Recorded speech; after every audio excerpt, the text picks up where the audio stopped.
이 시간 하나님 말씀 보겠습니다. 하나님 말씀은 히브리서 11장 6절 말씀입니다. 히브리서 11장 6절 말씀입니다. 우리 한 목소리로 함께 합독하시겠습니다. 시작. 믿음이 없이는 기쁘시게 하지 못하나니 하나님께 나아가는 자는 반드시 그가 계신 것과 또한 그가 자기를 찾는 자들에게 상 주시는 이심을 믿어야 할지니라. 아멘. 할렐루야. 반갑습니다. 우리 옆에 분 같이 인사했으면 좋겠습니다. 사랑합니다. 축복합니다. 무더운데 잘 지내고 계십니까? 건강 유의하셨으면 좋겠습니다. 오늘 말씀은 우리 청년부 수련회 때 전했던 말씀 우리 함께 나누고자 합니다.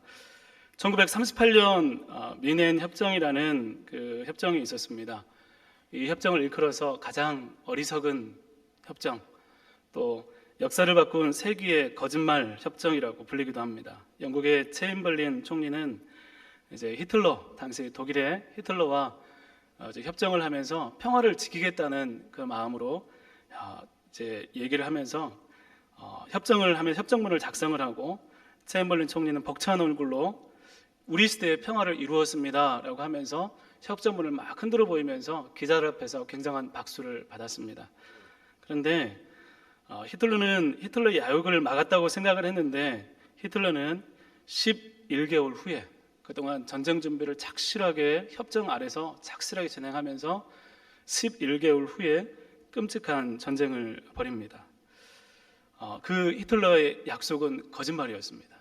그리고 협정문을 흔들어 보이면서 굉장히 벅찬 마음으로 사진을 찍었던 그 체인벌린 총리의 그 모습들은 박수가 아니라 비난의 대상이 되었습니다. 여러분, 이 전쟁을 막았다고 생각을 했는데 히틀러는 거짓말을 한 것입니다. 교회에도 마찬가지입니다. 독일의 교회에 히틀러는 자신을 도와달라 이야기하면서 히틀러가 이렇게 얘기했을 때 독일의 모든 교회들이 히틀러를 도와주고 또 히틀러에게 협력적으로 대하기 시작했습니다.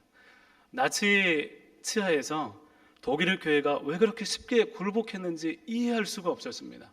그리고 그 이후에 이제 나치의 그 정책 안에서 하나님의 말씀과 반대되는 그 정책이 살인이 자행될 때에도 교회는 침묵할 수밖에 없었습니다. 이 모든 것들이 다 거짓에서 시작이 되었습니다. 그때는 괜찮은 줄 알았는데 나중에 보니까 다 거짓말이었고, 나중에 깨달았을 때는 엄청난 비극이 일어난 후였습니다. 지금도 수많은 속임수, 드러나지 않은 거짓들이 우리 가운데 있습니다. 이 세상을 살아가면서 그것은 우리의 믿음을 완전히 바꾸어 버리기도 하고, 하나님에 대해서 오해하거나 우리가 가지고 있는 소중한 믿음의 가치조차 잃어버리게 만들기도 합니다. 그 거짓은 사실 잘 드러나지 않습니다. 왜냐하면 당장에는 굉장히 멋있게 보이거나 괜찮은 것처럼 보이기 때문입니다. 그래서 나갈 수 없게 하는 거짓에 저항하고 걷어내야 합니다. 오직 진정한 믿음만 하나님께 이룰 수 있기 때문입니다. 오늘 히브리서 11장은 믿음장이라고 불립니다. 오늘 말씀 11장에는 믿음이라는 단어가 가득 채워져 있습니다. 오늘 말씀은 믿음에 대한 정의를 내리는 게 아니라 믿음이 어떤 삶을 가능하게 하고 믿음을 통해서 살았던 사람들이 어떤 결정을 하면서 살아왔는지 11장에는 계속 구약의 사람들을 열거하면서 믿음으로 계속해서 이야기해주고 있습니다. 히브리서는 1세기경 이제 예수님을 믿는다는 이유로 큰 박해와 고난을 당하는 사람들을 향해서 쓰여졌습니다. 예수님을 믿는다는 이유로 육체적인 고통이 가해지고 재산을 빼앗기고 또 약탈을 당하고 또 감옥에 갇히기도 하고 어려움들이 찾아왔습니다. 그때 예수님을 포기하고 배교하고 적절히 현실과 타협하는 성도들이 발생하기 시작했습니다. 너무나 힘드니까 그렇게 살 수밖에 없다고 생각을 했는데, 오늘 히브리서 기자는 히브리서를 통해서 예수님을 떠나는 사람들, 위기 가운데 있는 사람들, 현실과 믿음 사이에서 고민하고 갈등하면서 힘겨워하는 성도들에게 우리가 믿는 예수님이 얼마나 대단한지, 예수님이 얼마나 위대한지, 예수님이 얼마나 귀하고 우리 가운데 정말 굉장한 분이신지, 예수님을 버리는 것은 우리 인생 가운데 가장 잘못된 선택을 하는 것이다 라고 이야기하면서 믿음을 지켜야 된다, 물러서지 마라, 믿음이 이긴다라고 성도들에게 이야기하고 있습니다. 그래서 믿음을 놓치지 않아야 되는데 믿음의 삶에 대해서 설명합니다. 믿음의 사람들에 대해서 열거하면서 지금까지 하나님의 사람들이 믿음으로 살았다. 그런데 그 삶이 그럴 수 없는 중에 현실은 믿음으로 살 수 없을 것 같은 상황에서 때로는 죽는 상황에서도 믿음의 삶을 살았음을 증거하고 있습니다. 그래서 이 믿음이 보여주는 삶은 33절부터 그렇게 말하고 있습니다.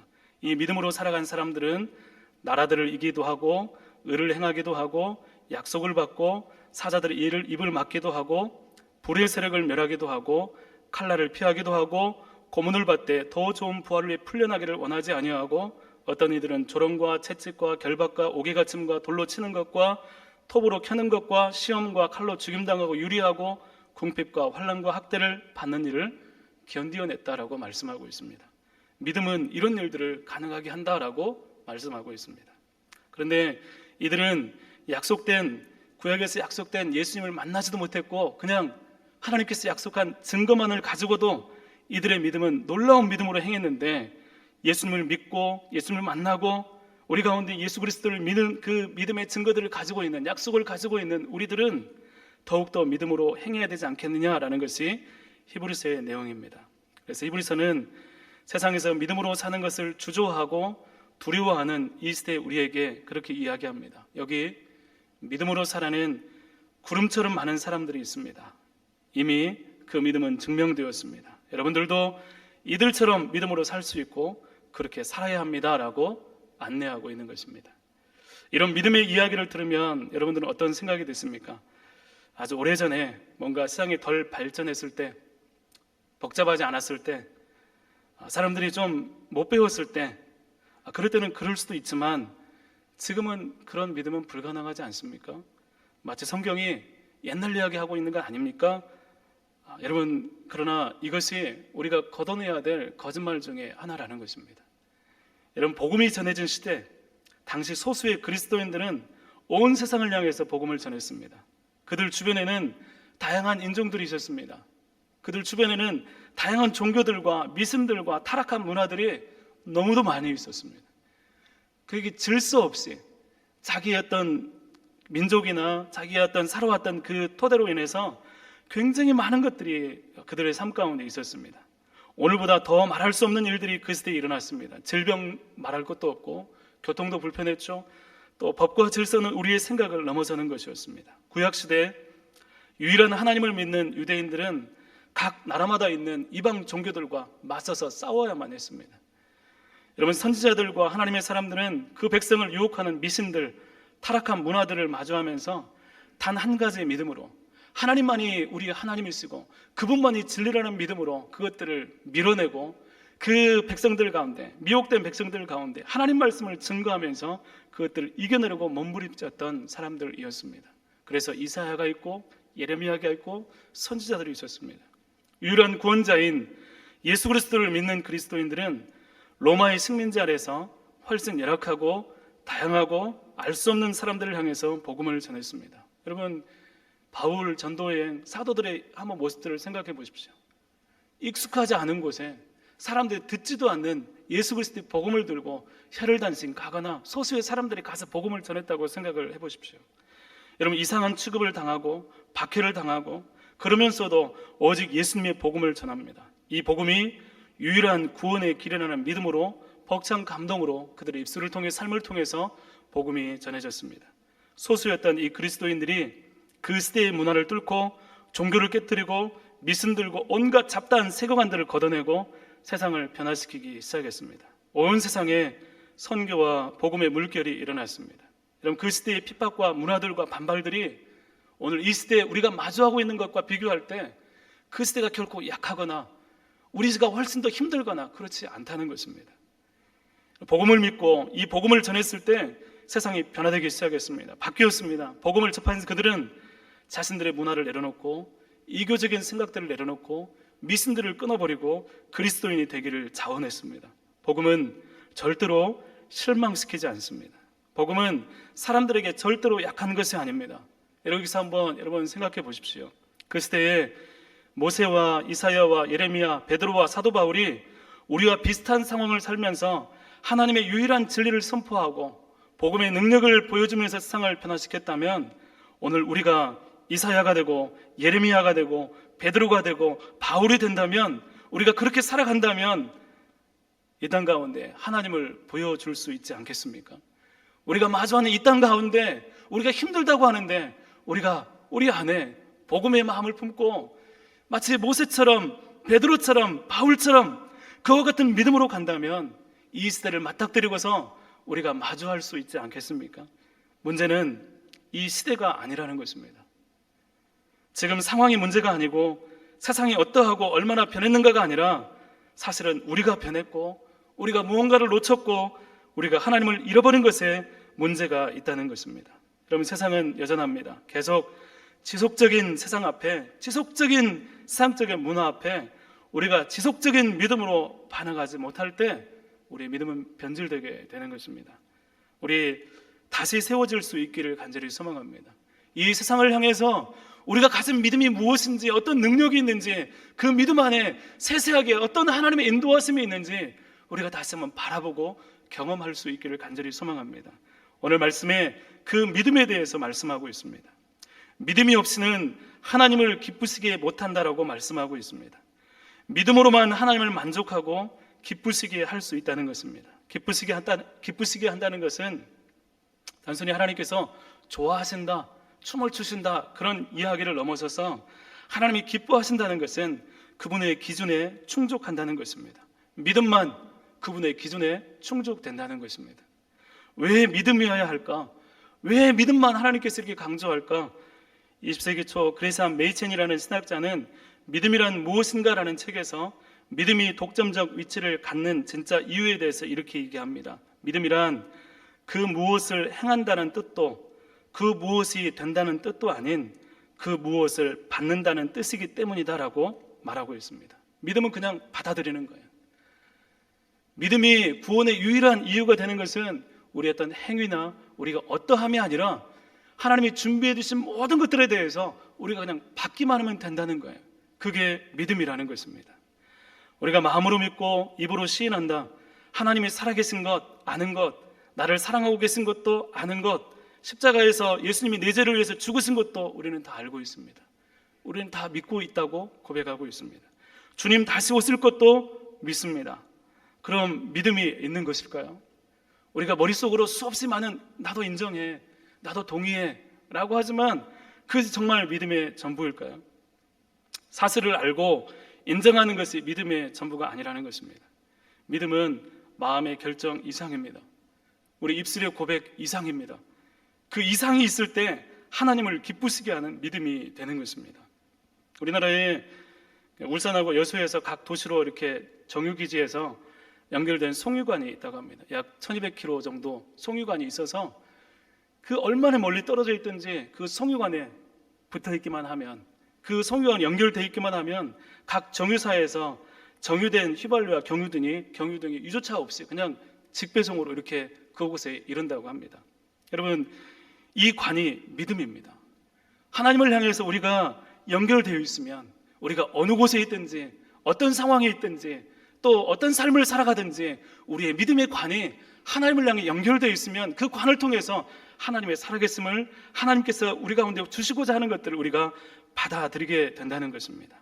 믿음을 통해서 예수님은 우리에게 최고의 귀한 존재로 받아들여지는 것입니다. 믿음 안에 우리가 가져야 되는 것은 뭐냐면 다른 무엇보다도 귀하고 아름답고 영광스러운 분이 바로 예수님이라는 것을 받아들이는 것입니다. 우리 안에 믿음이 있어요. 나는 무언가를 믿어요 하지만 예수님이 최고의 가치가 되지 않으면 그 믿음은 병들어 있고 어떤 능력도 발휘하지 못하는 연약한 믿음이 되는 것입니다. 우리가 하나님이 주신 복음이라는 메시지를 듣고 하나님 말씀에 하나님께만 우리 이성과 마음과 모든 것을 다해서 거기에 믿음의 관을 연결할 때 하나님께서 예수님을 통해 죄를 해결하시고 용서하시고 회복하게 하시고 구원하시는 사랑이 그 믿음을 통해 우리 가운데 부어지게 됩니다. 하나님과 우리가 연결되는 것입니다. 여러분, 이게 믿음입니다. 예수님을 가장 귀하고 최고로 고백하면서 예수님만 유일한 길입니다. 우리 입술을 통해서 고백할 뿐만 아니라 인정하며 나갈 때 놀라운 영혼의 회복이 일어나게 되는 것입니다. 예수님은 언제나 우리의 영혼을 하나님 앞에 세우시는 분입니다. 여러분, 예수님이 지금 내가 예수님 믿어요 라고 고백하지만 우리의 마음에 예수님이 최고가 되지 못하고 있습니다. 내 마음 가운데 예수님은 기억되지 않고 있어요. 예수님에 대해서 누군지도 몰라요. 예수님에 대한 감정이 없어요. 그러면 그 믿음은 어떤 능력을 발휘하지 못하는 것입니다. 예수님이 옳고 그름의 최고의 권위자로 그분만이 옳고 그름을 결정할 수 있습니다라고 하는 그 믿음이 우리가 가지고 있는 믿음이어야 한다는 것입니다. 예수님을 온전히 믿고 하나님께 연결이 될 때 하나님과의 회복이 가장 위대하고 보배로운 것이 되어서 다른 것이 들어설 자리가 없게 되는 것입니다. 여러분, 이 놀라운 관계, 은혜가 너무 좋아서 이것을 지키고 싶은 마음이 믿음입니다. 더 알아가고 싶고 기도하고 싶고 하나님을 더 찾고 싶고 저 하나님께 가까이 가고 싶은 마음이 이 믿음을 통해서 우리 안에 회복되고 일어나게 되는 것입니다. 이 기쁨을 유지하고 싶은 것입니다. 그래서 믿음은 싸움이 일어나게 됩니다. 우리가 믿음이 있다면 반드시 우리 삶에는 영적인 싸움이 있게 됩니다. 하나님이 원하시는 것과 그렇지 않은 것, 하나님께서 기뻐하시는 것과 세상의 죄악들과 우리 가운데 유혹들 간의 끊임없는 싸움들이 일어나갑니다. 그리고 하나님의 보물들을 앗아가는 것들을 향해서 전쟁을 선포합니다. 돈도 명예도 이 땅의 어떤 것도 비교할 수 없는 하나님의 충만함을 누리는 것입니다. 그런데 이런 영적인 전쟁이 없다는 것은 지킬 게 없는 것입니다. 믿음이 무너져 있는 거예요. 그럼 어떻게 해야 되겠죠? 나는 이미 무너져 있는데, 나는 믿음의 힘이 없는데 어떻게 해야 되죠? 여러분, 첫 번째로 여러분 하나님과의 관계 회복에 온 힘을 기울여야 됩니다. 여러분, 당연한 이야기죠. 그런데 그걸 어떻게 하냐고 물으신다면 여러분, 관계 회복에 여러분 최우선순위를 두고 여러분의 모든 시간을 투자해서 그 하나님을 찾는 일들이 우리 가운데 일어나야 한다는 것입니다. 의지적으로 의식적으로 생각해야 됩니다. 여러분, 다른 것 여러 가지 일들 가운데서도 잠도 줄이고 내가 즐거워하는 것도 줄이고, 여러분 결코 믿음의 회복은 그냥 저절로 일어나지 않습니다. 내가 좋아하는 것들을 절제해야 돼요. 세상을 향했던 우리의 마음들을 줄여야 됩니다. 내 시간들을 관리를 해야 됩니다.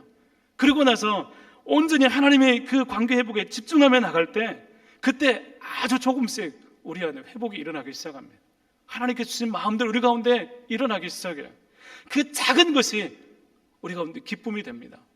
그리고 그것을 지키기 위해서 힘있게 더 기도하고 싶고, 자다가도 기도하고 싶고, 집에 그냥 가려다가도 기도해야 되는데 부담감이 있어서 기도하게 되고, 그러는 가운데 영혼이 회복이 일어나게 되는 것입니다.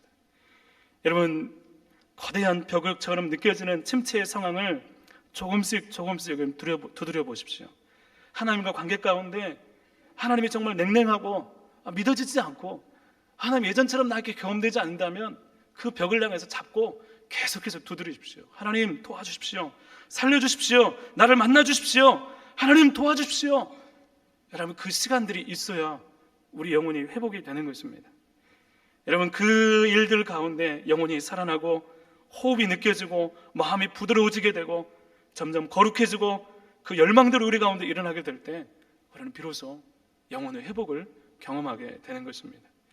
여러분, 그게 너무나 소중해서 주님을 갈망할 때 기도가 불이 되고 우리 영적인 회복을 향해 부르짖고 여전히 하나님을 알지 못한 채 기도하지 않고 살아가는 사람들이 너무나 불쌍하게 보여서 긍휼히 여길 수 있는 마음들이 우리 가운데 있게 되는 것입니다. 두 번째로 여러분들이 접하고 있는 문화를 여러분 점검하시길 바랍니다. 여러분, 일상에 굉장히 익숙하게 다가오는 수없이 많은 문화들이 있습니다. 여러분, 우리가 일상을 살아가면서 여러분 이 세상의 것들로 생각해서 최선의 방법을 생각해도 일상을 벗어날 수 없어요.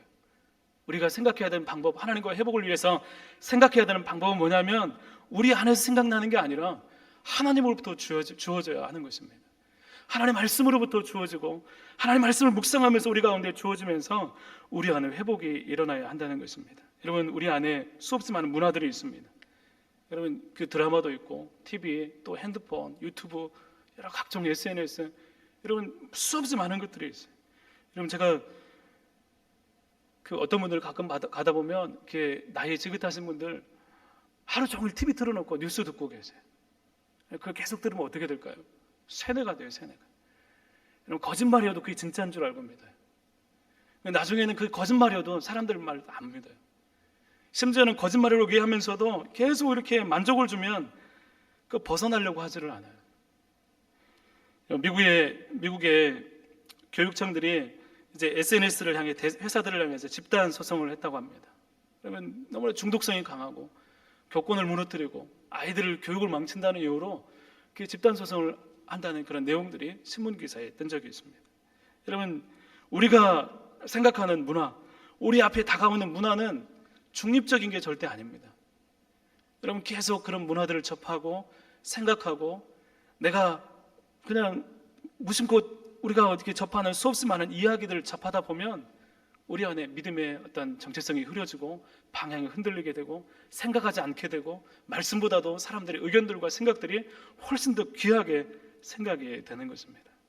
여러분, 하나님의 은혜는, 하나님의 말씀은 깊이 생각하고 묵상하고 하나님과 깊은 관계를 가질 때 그 안에 하나님의 음성이 들리게 되는 것입니다. 세 번째로, 여러분, 공동체의 예배를 반드시 회복해야 됩니다. 코로나 이후로 예배에 대한 이야기들이 많이 나옵니다. 여러분, 예배는 우리 공동체가 함께 드리면서 우리의 신앙이 무엇인지를 확인하는 그런 시간들입니다. 이 예배 가운데 여러분들이 하나님을 만나고 우리 하나님이 어떤 분이신지 이 예배를 통해서 함께 나누고 누리고 경험할 수 있는 예배가 되어야 됩니다. 여러분, 그러려면 어떻게 해야 될까요? 예배를 위해서 기도해야 됩니다. 목회자를 위해서 기도하고 말씀 선포자를 위해서 기도하고, 하나님, 이 예배가 우리 영혼이 살아나는 예배가 되게 해주십시오. 하나님, 이 예배 가운데 하나님 만날 수 있도록 도와주십시오. 매 주마다 있는 그 예배를 통해서 우리 영혼이 회복이 되어지고 그 예배 가운데 얻어진 은혜를 통해 삶을 향해 돌진할 수 있는 귀한 은혜가 예배 가운데 부어질 수 있도록 하나님 도와주십시오. 여러분, 그런 모습들이 우리 가운데 있어야 되는 거예요.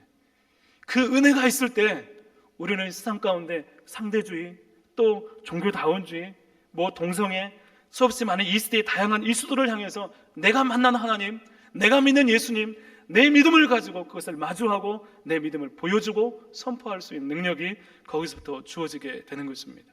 사랑하는 성도 여러분, 기도할 수 있기를 바랍니다. 예배를 위해서, 우리 예배를 위해서, 나의 예배 생활을 위해서 이 예배가 나를 살린다는 믿음을 가지고 그렇게 예배할 수 있는 여러분들 될 수 있기를 간절히 소망합니다. 믿음은 하나님이 계신 것과 자기를 찾는 자들에게 상 주시는 이 신임을 믿으라고 오늘 말씀하고 있습니다. 이 믿음은 어떤 정지된 상태를 의미하는 것이 아닙니다. 하나님이 계시다는 것을 믿는 자는, 하나님이 계신다, 그 사실을 믿는 자는 그분의 활동을 믿는 것입니다. 그분의 일하심을 믿는 것입니다. 여러분, 그냥 하나님이 계셔요, 거기서 끝나는 게 아니라 하나님이 계시기 때문에 그분이 어떻게 일하실 것인지, 그분이 어떻게 역사하실 것인지, 그분은 우리 가운데 어떤 모양 우리 가운데 일하실 것인지 기대하면서 그분을 바라보는 것이 믿음입니다. 그리고 그분이 상 주시는 믿어야 할지니라, 그 말씀은 우리를 향해서 지속적이고 감당할 수 없는 은혜를 흘러 보내주셔서 우리와 관계를 맺기를 원하시는 하나님이시라는 것입니다. 사랑하는 성도 여러분, 여러분의 하나님은 설명으로 끝나는 명제적인 하나님입니까? 아니면 끝없이 우리가 교제하시고 말씀하시고 지금도 살아계셔서 동행하시고 함께 하시는 하나님이십니까? 하나님을 기쁘시게 하는 믿음은 바로 이런 믿음입니다. 하나님과 교제하고 예수님이 가장 귀해서 그분을 기준으로 그분이 원하시는 것들을 힘있게 해나가는 믿음, 예수 그리스도를 온전히 즐거워할 수 있는 믿음입니다. 하나님께 나아가는 자, 어떤 상태에서 어떤 모습으로 하나님께 나아가든지 그분을 찾는 자들에게 응답 주시는 분을 믿음으로 고백하면서 오늘 우리들의 삶 가운데 역사하시는 하나님을 고백하고 경험하고 보여주고 이 세상을 마주함으로 비록 우리가 힘든 시대를 살고 있지만 세상을 거스를 수 있는 믿음의 소유자가 다 될 수 있기를 주님의 이름으로 축복합니다.